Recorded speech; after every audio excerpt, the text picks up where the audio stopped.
Charles Midenga ote mari mabeni nyabiro godo kar kanyo kaachiel koda ka motimore gazet odiochieng' makawuono. Gazet ma pacho kae, gazede ariyo madongo, Daily Nation kod The Standard. Gazet mar The Standard okawe ite mar 2, 3, 4, 6, 7 nyaka 8 ka kamachielo koni Standard okawe nyaka ite mar 12 ka en sigana duto mag Papa Francis. Mago matimore gazet odiochieng' makawuono ka warango cham mar piny Kenya. Mane kama wachopo odiochieng' makawuono ka wachako chenro.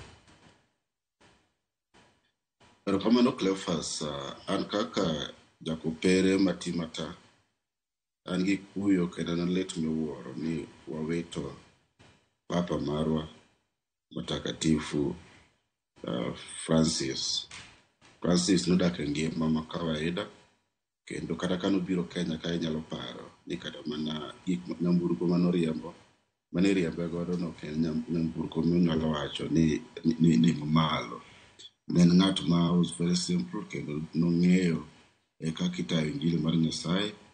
Wawito Pope sama koro ne waneno kaka jo Catholic kata mana piny mangima ni wachako gik moluongo ni reforms mag Catholic.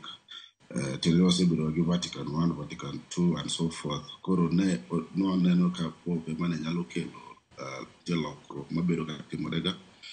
To en mana chenro mar Nyasaye, ok wanyal wacho mathoth. Aoro rambirambi ne jo Catholic duto to gi jo piny mangima nikech nok en leader mar Catholic kende.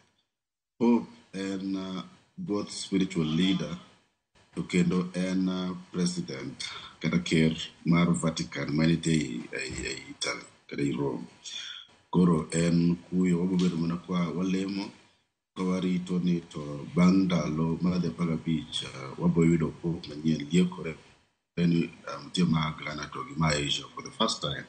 Waketo mana lem geno ni Nyasaye otelnwa waboyudo ng'at ma bo kawo kare. Erokamano. Erokamano ahinya.